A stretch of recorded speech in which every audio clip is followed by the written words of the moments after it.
So, the next presenter, already standing here behind the corner, is Paul Chapman. He's introducing to us European River Corridor improvement plans, and I think you are here with an example of the London Borough of Lewisham, if I'm right. That's right. Okay, please, the floor is yours. Thank you very much. Thank you very much for the invitation to speak. My aim really is to remind us of local engagement, stakeholders, of residents, and particularly of local government, which is what I represent, is absolutely crucial. I think the catchment stuff is great, but it asks local people in a local area, actually what they're interested in is the river next to them. And this is a project that we think helps to bridge that gap a little bit. So I'd like to give you some challenges, maybe some examples, and a little bit of inspiration to take away with you.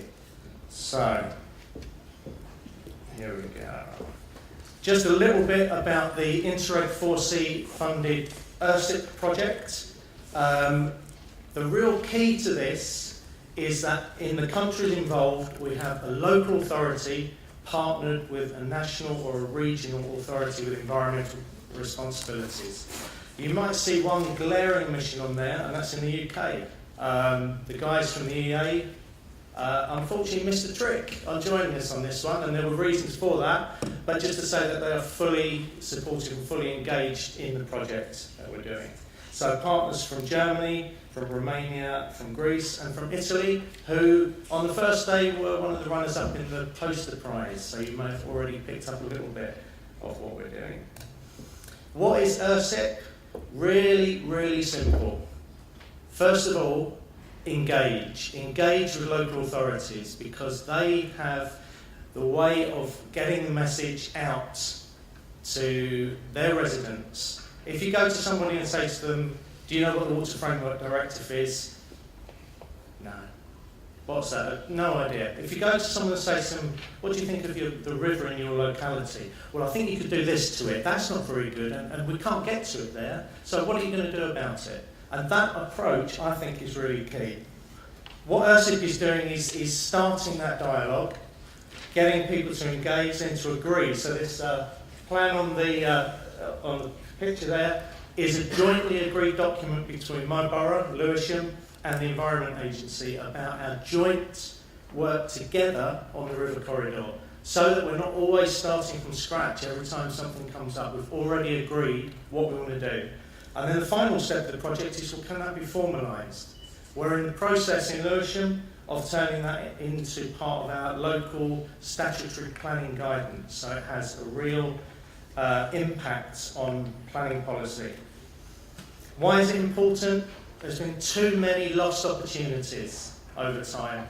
Too many relationships built up between organisations, and when staff have left, back to the beginning, starting again. This hopefully helps to prevent that from happening.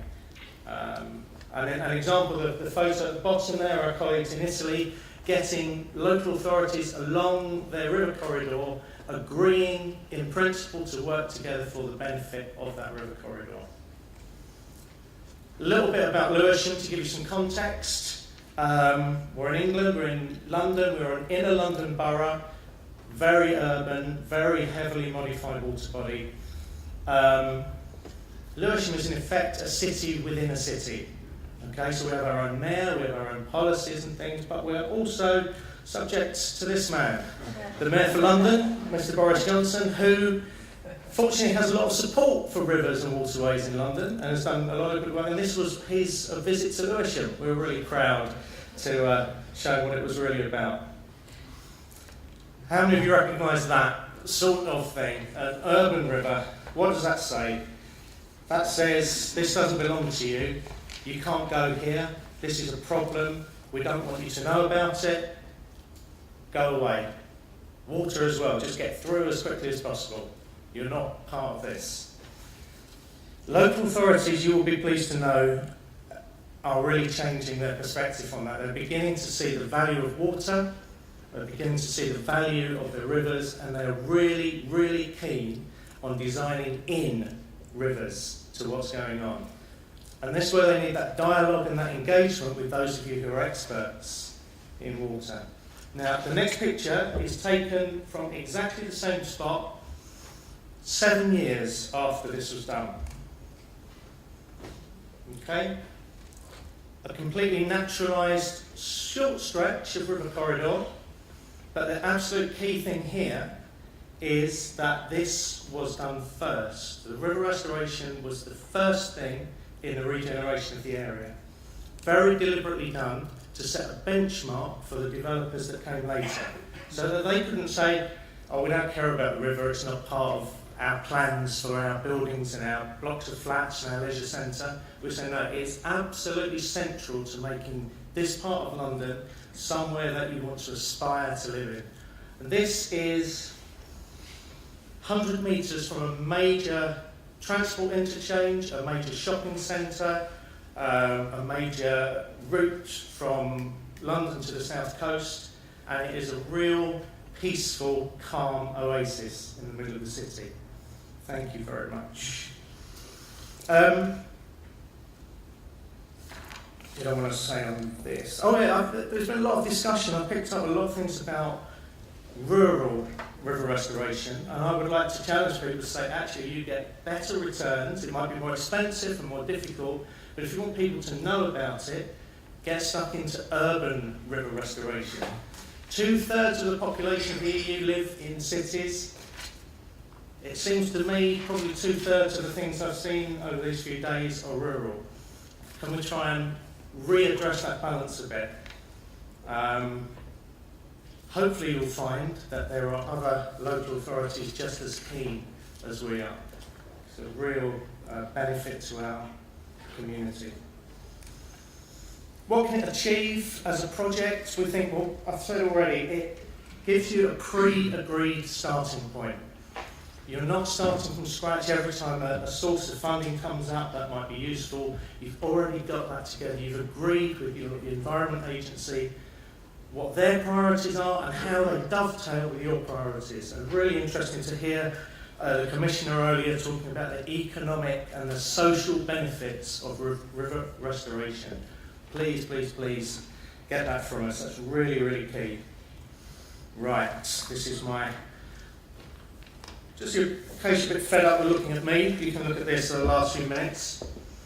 This is the inspiration bit. This is a local theatre company in London using one of our local parks as their stage, using the river as part of their way of working, okay, of their thing. So, very much looking at, let's get that dot out of the way, engaging people who might not otherwise want to get involved. But this sort of stuff is great. It's about families, it's about community, it's about using the resources that are there for you. So, I'm just going to give you a little list of things that might inspire you.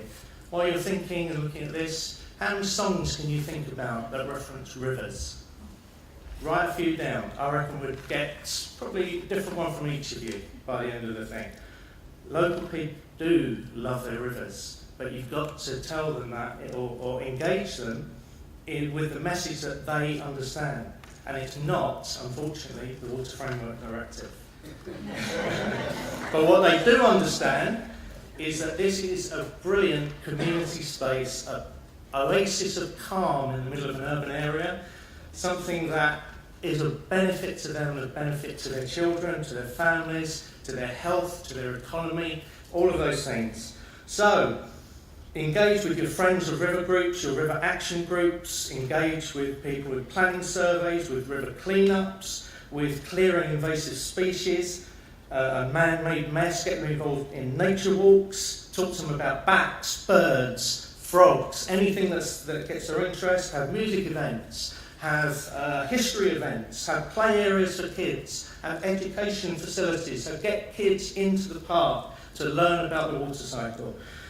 Talk to the dog walkers, you know, important users of those spaces. Get cafes there that can encourage people to come and use the space. Coffees and ice creams. Really important to river restoration.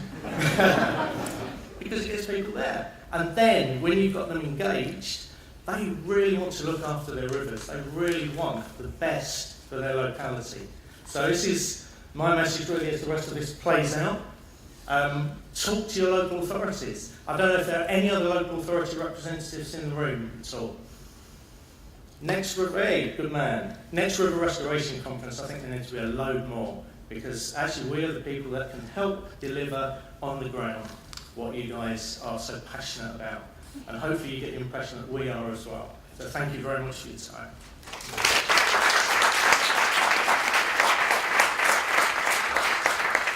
Thank you very much, Paul, for your inspiring presentation. I'm sure you will be a very good ambassador for river restoration, and especially in urbanized areas. Thank you for that and giving us an inside view about what you have been achieving in Lewisham. Thank you very much.